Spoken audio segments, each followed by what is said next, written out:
जय हिंद। मैं अजंत कुमार। तो चलिए दोस्तों, आज हम लोग इस वीडियो में देखेंगे रेलवे ग्रुप डी का टॉप 25 क्वेश्चन। दोस्तों, ये जो क्वेश्चन है सभी क्वेश्चन साइंस का क्वेश्चन रहने वाला है। और दोस्तों, ये अभी जो फिलहाल 2 फरवरी, 3 फरवरी और 4 फरवरी को जो एग्ज़ाम हुआ है उसी पैटर्न पर दोस्तों ये आधारित है। जिनको भी 5, 6 और जिनका 10 तक एग्ज़ाम है उनके लिए ये जो है कि रामबाण रहने वाला है।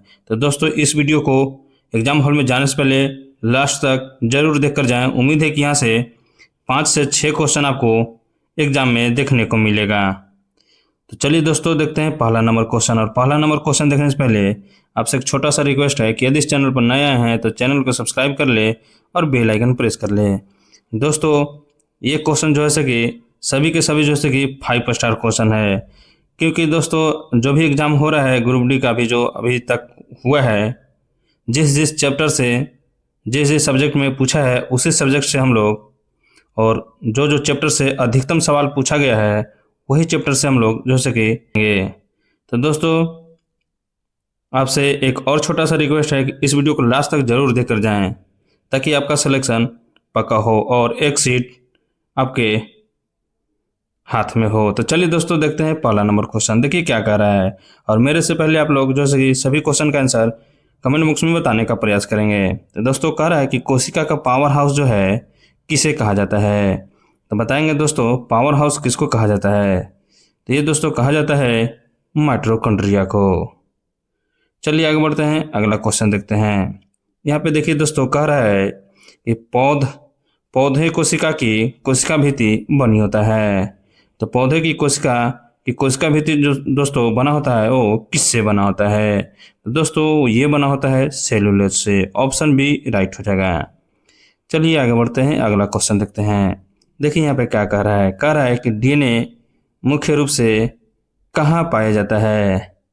तो दोस्तों, डीएनए मुख्य रूप से कहाँ पाया जाता है। तो दोस्तों, ये पाया जाता है केंद्रक में। तो ऑप्शन सी इसका भी राइट हो जाएगा। चलिए दोस्तों, आगे बढ़ते हैं, अगला क्वेश्चन देखते हैं। 4 नंबर देखिए दोस्तों, यहाँ पे क्या कह रहा है।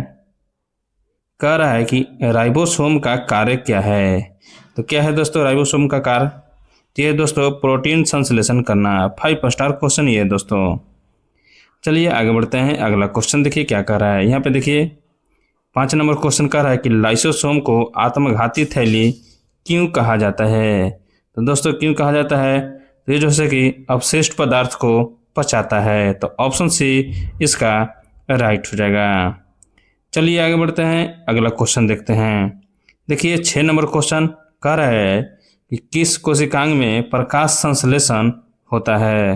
तो किस कोशिकांग में दोस्तों प्रकाश संश्लेषण होता है आप लोग बताएंगे। तो ये होता है दोस्तों केंद्रक में होता है। तो ऑप्शन दोस्तों कह रहा है 6 नंबर की किस कोशिकांग में प्रकाश संश्लेषण होता है। तो इसका राइट आंसर हो जाएगा दोस्तों ऑप्शन सी हरित लवक। बी नहीं होगा ना, ऑप्शन सी राइट हो जाएगा। चलिए आगे बढ़ते हैं, अगला क्वेश्चन 7 नंबर देखते हैं। देखिए कह रहा है कि किसी चालक में इलेक्ट्रॉन प्रवाह की दिशा होती है। तो दोस्तों बताना है धारा की दिशा में कि विपरीत दिशा में कि ऊपर की ओर कि नीचे की ओर। तो दोस्तों किस ओर होता है। तो ये होता है विपरीत दिशा में। ऑप्शन बी राइट हो जाएगा। चलिए आगे बढ़ते हैं, 8 नंबर क्वेश्चन देखते हैं। लेंस से संबंधित है दोस्तों।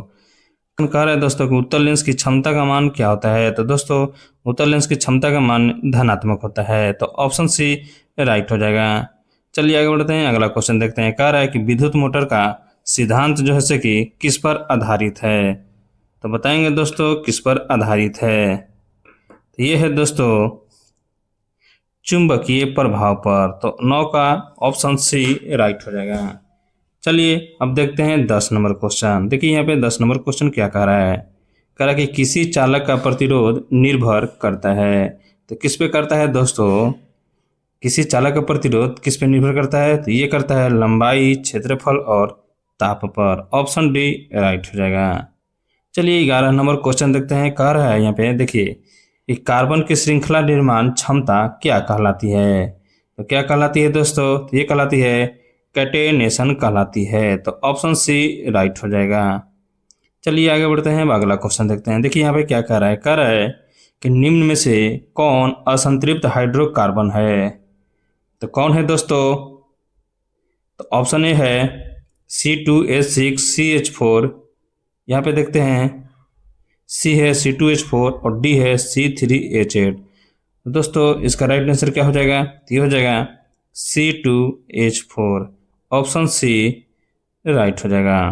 चलिए 13 नंबर क्वेश्चन देखते हैं। देखिए यहाँ पे क्या कह रहा है, कह रहा है कि सोडियम को केरोसिन में रखने का कारण क्या है दोस्तों?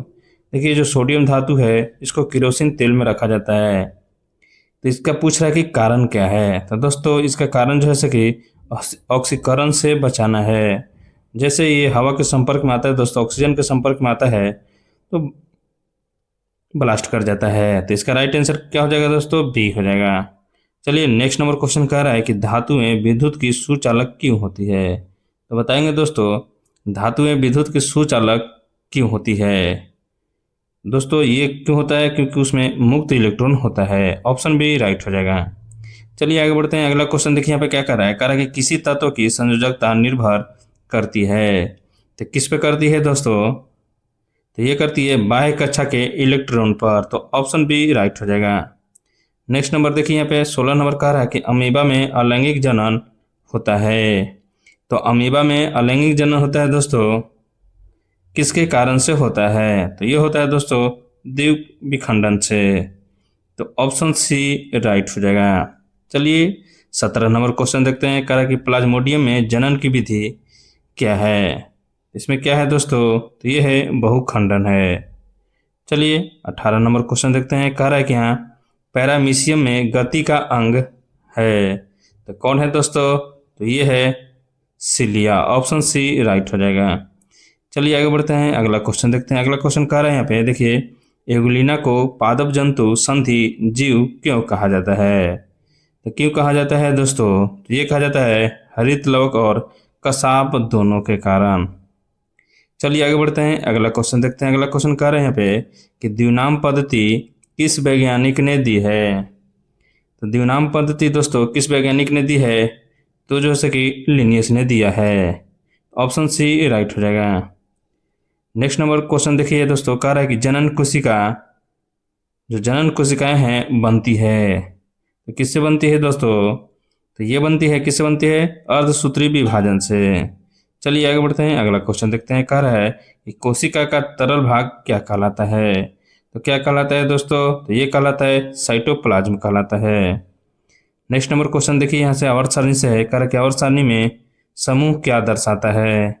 तो दोस्तों समूह क्या दर्शाता है? यह है बाह्य इलेक्ट्रॉन दर्शाता है। देखिए जैसे सोडियम का दोस्तों इलेक्ट्रॉनिक विन्यास लिखेंगे तो सोडियम का परमाणु संख्या क्या होता है? 11 होता है। तो जैसे हम लोग लिखते हैं 2 8 8 18। तो दोस्तों 2 तो पहले हो जाएगा, उसके बाद क्या हो जाएगा? 8 हो जाएगा, और उसके बाद 8 और 2 10 हो गया, तो 1 घट रहा है ना।